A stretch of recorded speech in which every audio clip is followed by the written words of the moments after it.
The Quran begins with what you will think it's a different topic. But by the end, inshallah ta'ala, I hope that you will see that everything is connected. And I want to start with Ibrahim alayhi salam.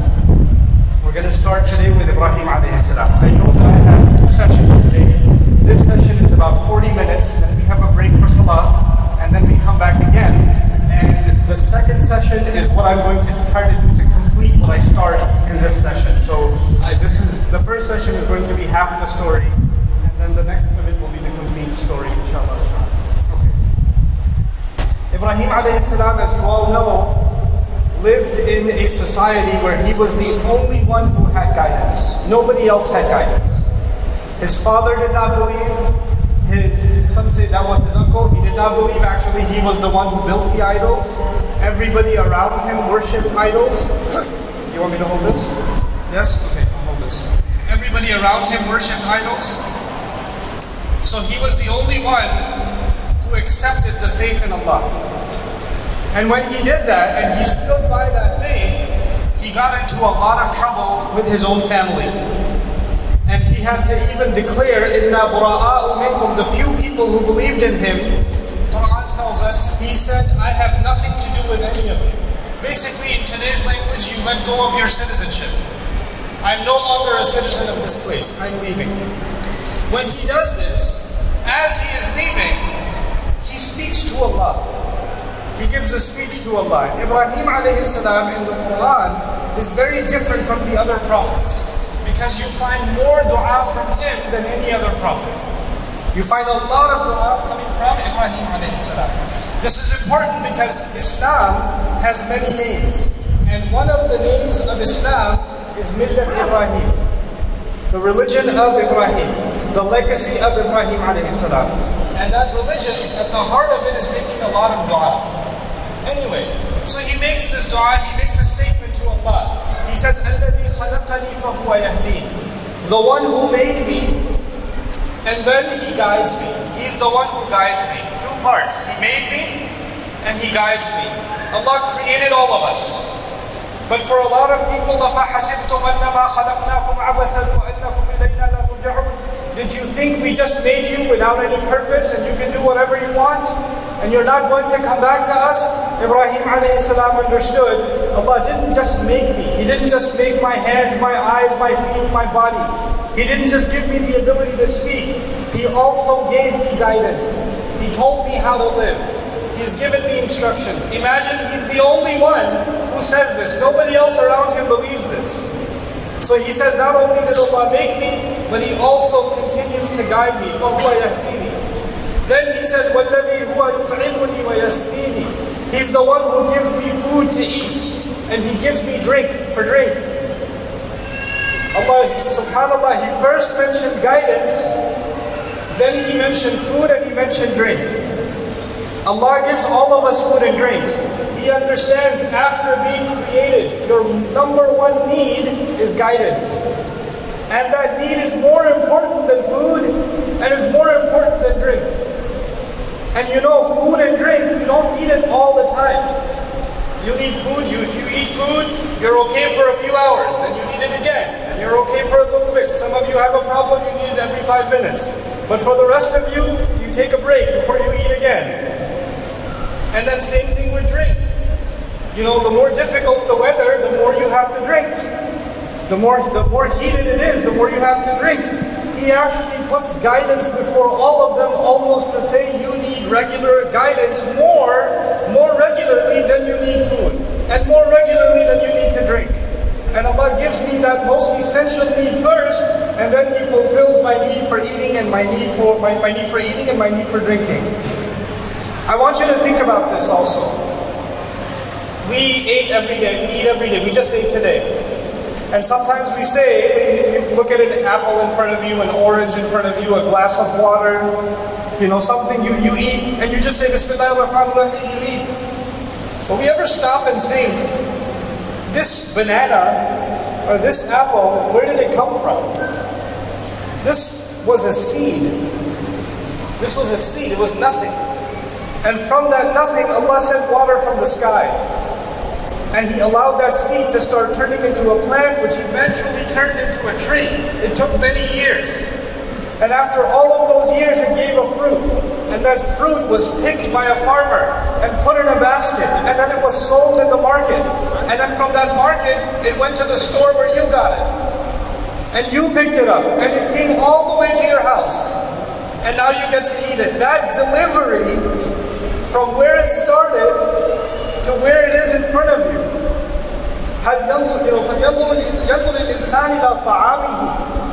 Human beings should look at their food.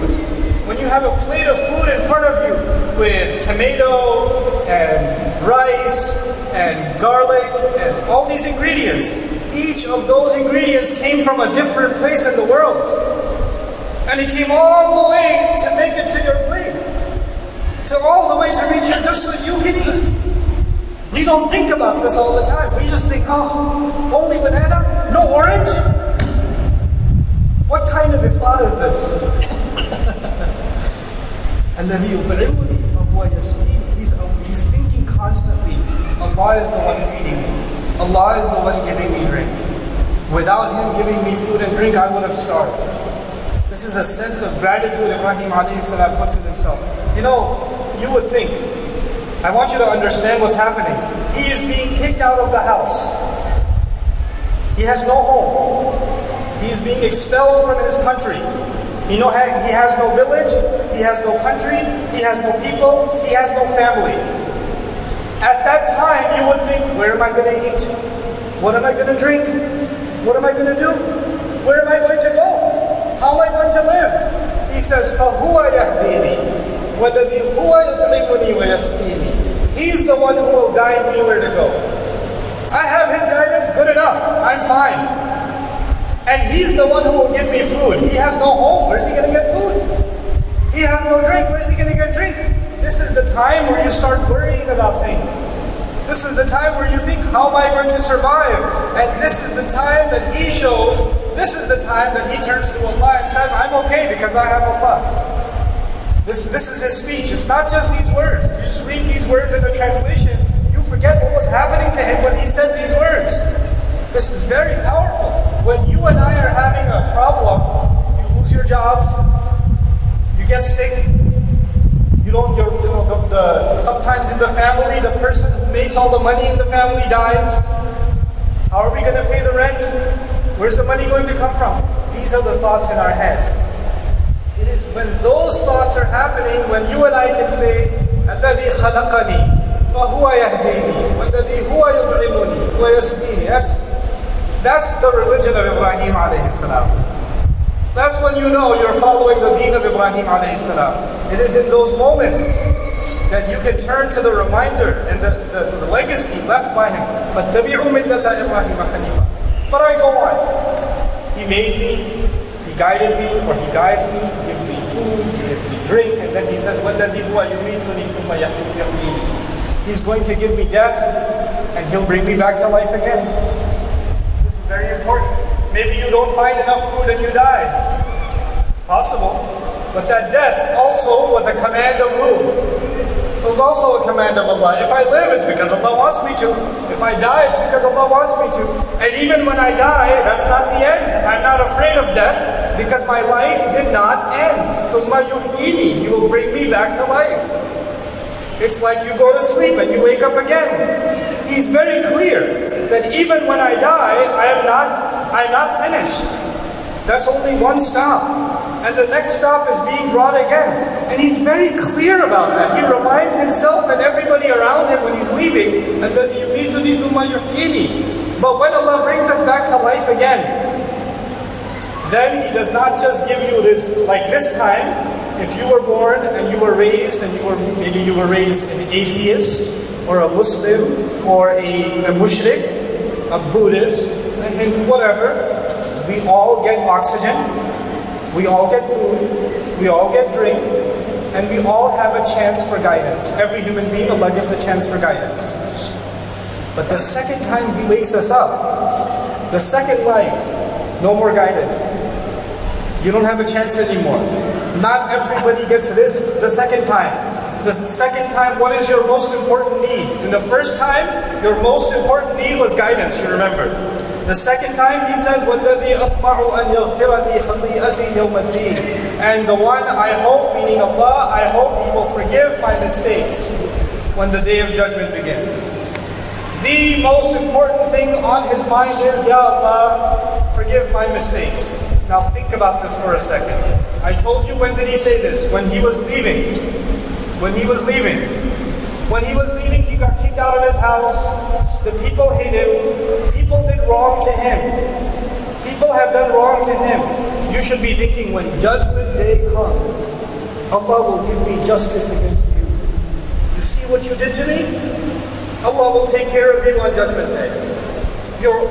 Our focus is always on who did wrong to us. And we're hoping on judgment day we get our justice. Ibrahim alayhi salam, they did wrong to him. And he's leaving. And his focus is still who? Himself. I hope Allah forgives my mistakes. I hope Allah forgives me. Because He understands something. On judgment day, you are not interested in judging anybody else. You don't worry about anybody else. Even the victims of Fir'aun are not going to worry about Fir'aun. They're only going to worry about themselves. All of the prophets of Allah, ﷺ, so much injustice was done to all of the prophets. No one of them says, Ya Allah, these are the Quraysh, punish them. Ya Allah, these are the Kuffar of Nuh alayhi salam, punish them. They don't have to say anything. All of them are saying, Nafsi, Nafsi, Nafsi, myself, myself, myself. Are thinking about judgment day. Even when you and I today, we think about judgment day, we don't think about ourselves. We think about this zalim will get justice, this criminal will get justice, I hope you get justice, I hope my cousin gets justice, I hope my mother-in-law gets justice. We don't think about our own mistakes. We're too focused on everybody else. Ibrahim alayhi salam understands something. That on that day, nothing will matter except my mistakes. I hope Allah forgives them. What mistakes did Ibrahim alayhi salam make? You can't even think of any mistakes that he made. Why is he worried? يَغْفِرَ لِي خَطِيئَتِي. Because human beings, we don't even know when we make a mistake. And we don't remember when we make a mistake. Even when you make a mistake, somebody tells you, hey, you made a mistake. I don't remember. Me? Mistake? You must be mistaken. Right? This is the first part of his speech. Now listen. Now he's leaving. Turns to Allah. Rabbi habli hukman. My Rabb, give me strong decision-making power. Give me the ability to make the right decision, but it's very hard. Hukum. Hukum means give me decision-making power. He already asked for guidance. He already said Allah guides him, yes? Guidance is the part one. Just because you have guidance, that means you know what to do. But if you know what to do, but you don't have the willpower, and you don't have the strength, I know this is the right thing, but I can't do it. I'm not strong enough to do it. When he says, Rabbi habli hukman, he's asking Allah the strength to make the right decisions. When Allah Azza wa Jal reveals to him, slaughter your own son, you have to have a lot of strength to put a knife there. When he's being thrown into a fire, you have to have a lot of strength to calm down and just jump into a fire. When he's being told, leave your family in the middle of a desert, you have to have a lot of strength. You can't, yes, I know Allah said it, but seriously? The baby's crying, there's no water. I mean, just right there? Just leave? Yeah, leave. That requires hukum. This is something you and I need, yes or no? We know sometimes what Allah wants us to do. We know you need to tell the truth. You know you need to quit this job. This is haram. You know you need to stop texting her. You know, but I can't do it. I just can't stop. Rabbi habli hukman. Master, give me firm, strong decision-making power. And then he says, وَأَلْحِقْنِي بِالصَّالِحِينَ, and join me with good people. Easy translation. Join me with good people. He's leaving, he's all alone. And now he needs new company. Even Ibrahim alayhi salam knows human beings need other human beings for support. You cannot hold on to your iman all alone. You need other people for support. And he makes dua to Allah, Ya Allah, give me company of good people.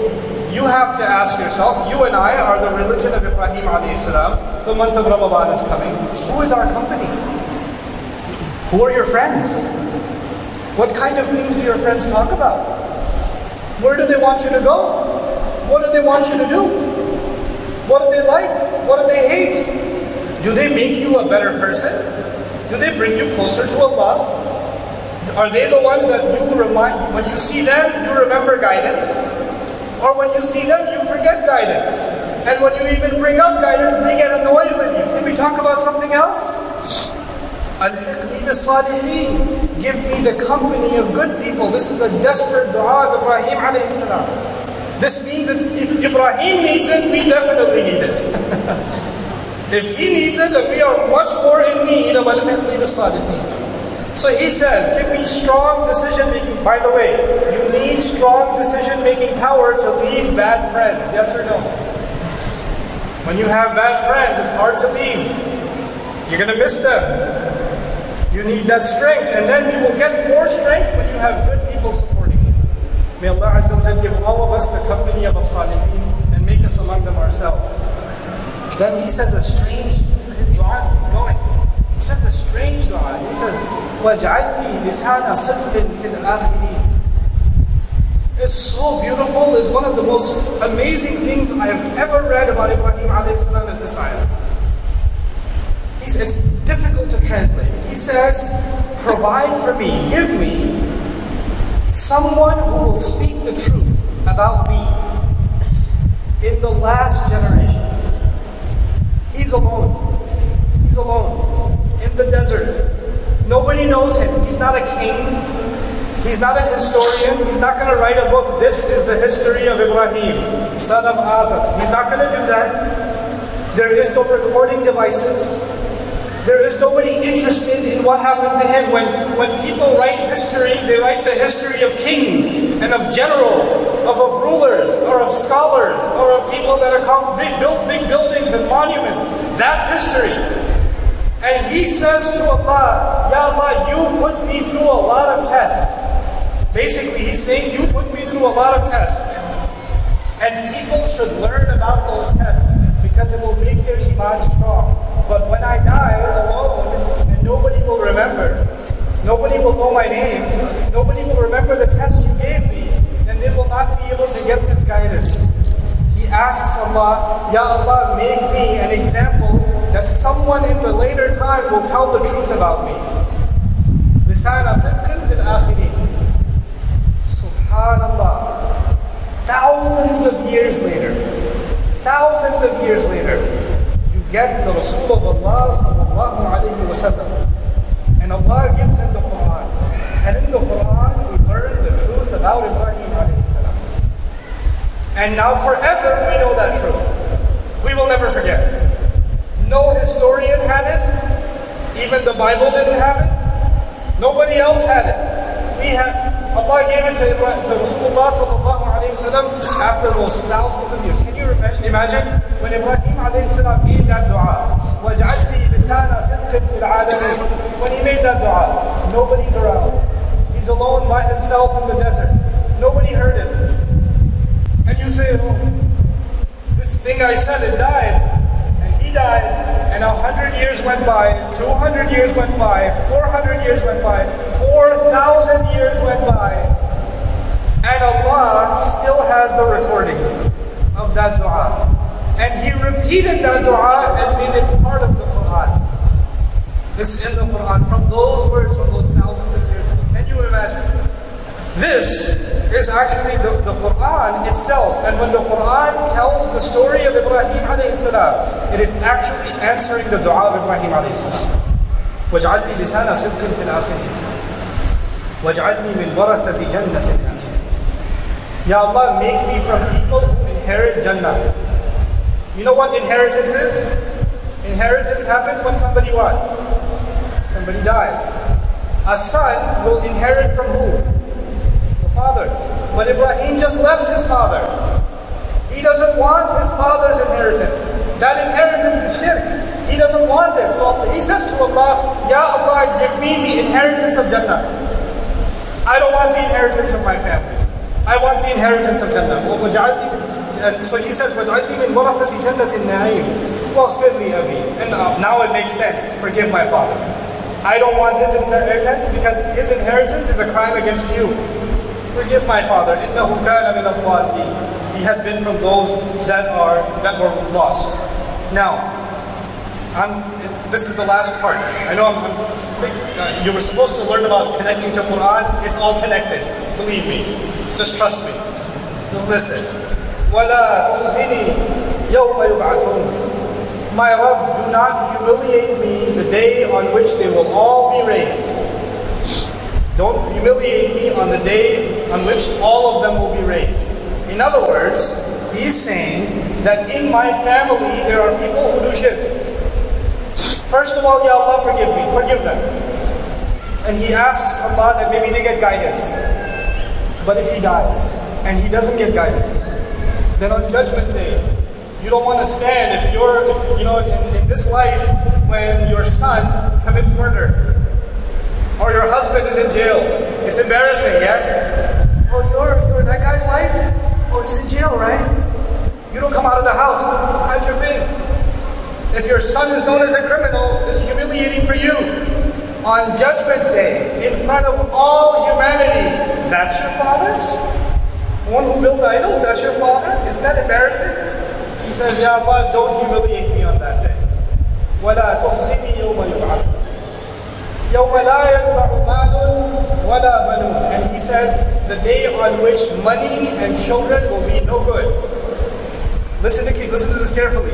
He says, the day on which money and children will be no good. His father had money. He was making money. No good. Who was his child? Ibrahim.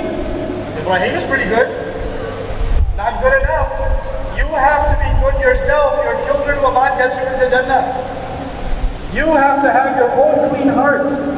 You know what happens nowadays? I'm going to make my son hafiz of Quran, and then I will do whatever I want. Because I already have my ticket to Jannah. My son will take care of it. Azar's son is Ibrahim alayhi salam, and that's not good enough. That's not good enough. And also he understands that even he one day will have children. He was a young man at this time, but later on he's going to have children. And he says right now, there's a day coming, there will be no point. Money will be no good, children will be no good. Quran will later on describe it. يَفِرُّ الْمَرْءُ مِنْ أَخِيهِ وَأُمِّهِ وَأَبِيهِ وَصَاحِبَتِهِ وَبَنِيهِ. The day will come and people will run away from their brother, their mother, their father, their children, their siblings. They'll run away from everybody. Nobody benefits you. You don't care about anybody else. يَوْمَ تَذْهَبُ كُلُّ مُرْضِعَةٍ عَمَّا أَرْضَعَتْ. Every mother who feeds a baby will throw her baby away. She doesn't care on Judgment Day. It's gone. It's beyond imagination. He understands that and he says, يَوْمَ لَا يَنْفَعُ مَالٌ وَلَا بَنُونَ. But then he says something, which is why I said all of this. He says, إِلَّا مَنْ أَتَى اللَّهَ بِقَلْبٍ سَلِيمٍ. Except whoever comes in front of Allah with a healthy or a safe heart.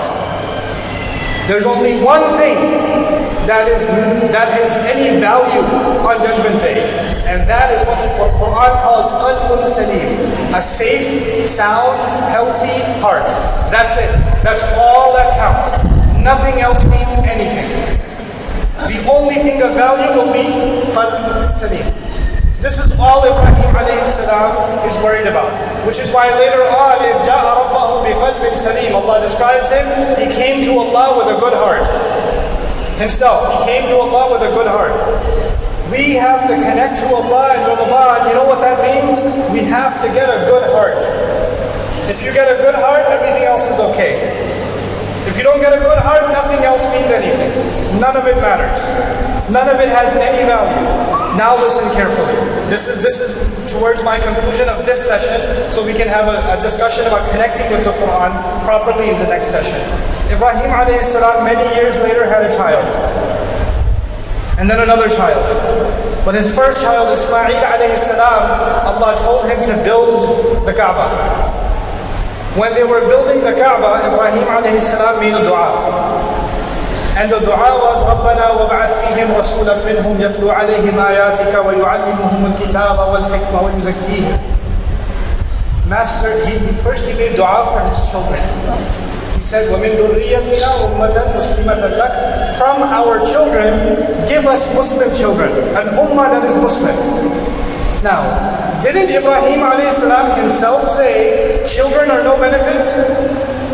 He just said it. يَوْمَ لَا يَنْفَعُ مَالٌ وَلَا بَنُونَ. He said children will be of no benefit. Now he's making dua for children. You see the difference? Why is he making this dua for children? He needs the kind of children that are of benefit. What are the kind of children that have benefit?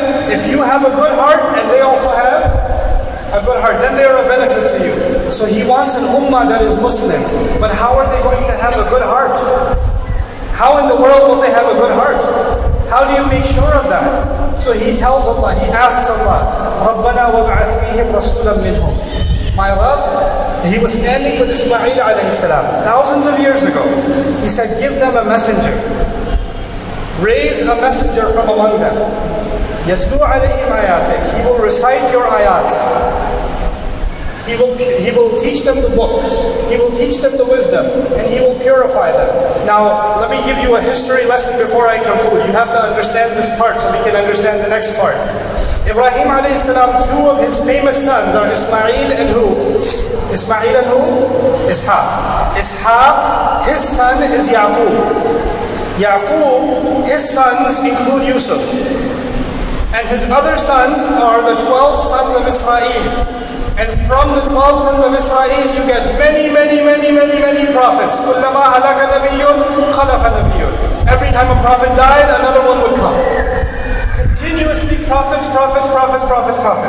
قَفَّيْنَا عَلَىٰ آثَارِهِمْ بِرُسُلِنَا. Allah says, we continued them, reinforced them. One prophet, then another prophet, then another prophet, then another prophet. You understand? In this dua of Ibrahim alayhi salam, how many prophets did he ask for? رَبَّنَا وَابْعَثْ فِيهِمْ رَسُولًا مِّنْهُمْ. One Rasul. Some people say this dua should be for Ishaq. Ibrahim did not, the chosen child is Ishaq. The final prophet will come from Ishaq. If it's coming from Ishaq alayhi salam, why would he make dua for one prophet? From Ismail alayhi salam, thousands of years, no prophet. At the same time, in those thousands of years, prophet after prophet on the other side, all the way until Isa alayhi salam. On this side, only one prophet. Which prophet? Muhammadur Rasulullah sallallahu alayhi wa sallam. Now understand this. Thousands of years ago, that man made a dua. Send them someone who will recite your ayat. But he already told us, the only thing that is valuable is what? A good what? A good heart. What is the purpose of the ayat? To give you a good heart. Qalbun salim. That's why the ayat are there. Allah describes the Quran, He says, Inna fi dhalika la dhikra liman kana lahu qalb. This is a reminder for people who actually still have a heart. This is meant for our hearts. Now, thousands of years ago He made that dua, and thousands of years later, Allah sent Jibreel alayhi salam to Rasulullah sallallahu alayhi wasallam, and that was the answer to the dua of Ibrahim. That was the answer to the dua of Ibrahim. The month of Ramadan, 30 days, we are celebrating that Allah accepted the dua of Ibrahim alayhi salam. That's actually what we're celebrating. You cannot understand what it means to connect with the Quran if you don't understand what it means to connect with your father, Ibrahim. Those two things are connected. You understand the connection between those two things? We would not have Quran if who did not make dua? Ibrahim alayhi salam. And Ibrahim alayhi salam gave us the purpose of the Quran. The purpose of the Quran was that our heart would be safe. إِلَّا مَنْ أَتَى اللَّهَ بِقَلْبٍ سَلِيمٍ. Now, in our next session, I know I only have a few minutes left, but in our next session I'll go into this in more detail, but I'll give you one thing. We recite the Quran, yes or no? Recite the Quran. We read the translation of the Quran. We memorize the Quran. We listen to the recitation of the Quran. We have we have art of the Quran. There's art of the Quran up there. It's beautiful. But all of that, it can be on your tongue. It could be in your mind. It could be in your ear. But the Quran is meant, number one, for what? For the heart. Is it possible that somebody knows a lot about the Quran up here, but there's no connection here? It's possible. This is easy. You can study tafsir, you can get a lot of knowledge of Quran. You can study tajweed, you can recite Quran perfectly. You can memorize the Quran. Quran on your tongue, Quran in your brain, Quran in your ear, easy, easy, easy. Quran in your heart, very difficult. That's very difficult. What it means to connect to the Quran is to allow your heart to connect to the Quran. This is not an easy thing. It's not cheap. You can't just get it without a price. A price has to be paid. Ibrahim alayhi salam went through so much trouble to finally make this dua. You know, he made this dua when he was building the Kaaba. I told you that. When he was building the Kaaba, all of his tests were finished. From a young man who had to challenge his own father, to when he had to leave his family, to the knife on the child's neck, all of those tests, one after the other after the other. After all of those tests, finally you graduate. When you graduate, you get a special gift. What's the gift? Ask, what do you want? After all of those tests, and the ask, the dua, the request from Allah, this is what I want, is this dua. The dua that one day you and I will have the Quran. You and I will have the Quran. This dua was not cheap. You don't just sit there and make this dua. You have to go through a lot of tests to qualify to ask for Quran. If that's the test, then you and I will not have an easy connection with the Quran without any effort. فَهَلْ مِن مُدَّكِرٍ. Is there anybody who will put an effort to remember the Quran the way it deserves to be remembered? This is the key that we need to now explore. This is what we have to figure out. What is it? What are we going to do in the month of Ramadan? And even before then, that we will be connected with the Quran the way we're supposed to be. Listen to me very carefully. Some of you don't know how to recite Quran. That's okay. Some of you haven't memorized, you only know Fatiha and Qul a'udhu bi rabbil falaq and Qul a'udhu bi rabbin nas, and that's every salah. That's okay. It's okay. Some of you took Shahada maybe 1 month ago, you know no Arabic. Nothing. That's okay. Some of you are hufaz of the Quran. Very nice. Some of you are ulama. Some of you are much more knowledgeable than I am. But let me tell you something. All of us have the same problem. All of us. The ones who know a lot and the ones who know nothing have the same problem. There is a distance between our heart and the Quran. There's a distance. For all of us. Even the ulama among us. I'm included. You're included. Everybody's included. We need to put an effort to connect ourselves to the Quran. It doesn't matter if you read it every day. It doesn't matter if you've studied all of it. It doesn't matter if you read the whole translation. That doesn't mean you're connected to it. It doesn't mean you're connected to it. So as I leave you with this first session, I'll just give you one example. Sometimes somebody tells you something you already know, but it hits you really hard. Sometimes, for example, you had an argument with your mother. Inna lillahi wa inna ilayhi raji'un. You had an argument with your mother. And you left the house angry. And your friend sat down next to you. You told him what happened. And your friend grabs your shoulder and he goes, "That's your mother. That's your mother." That's what he says. Now, is that new information? You don't say, "Oh, really? That's what..." already know that's your mother. But at that time, when he said, that's your mom, man, what happens to you? You're right. I'm gonna go say sorry. You start crying. You're sitting there crying. Did you learn something new? No. But sometimes when you hear some words, they don't go here. Where do they go? They go here. And you need those words. Even though you already know them, you need them again. And you need them again. That is Quran. That's Quran. Words that come, they don't hit you here. They hit you here. They hit you here. They make you cry. You needed to hear that. That is an exercise that we are going to, I'll give you some things you can do to connect your heart to the Quran, and I will try to do them myself to connect my heart to the Quran. So that will be my conclusion for the first session. Barakallahu li wa lakum. Assalamu alaikum wa rahmatullahi wa barakatuh.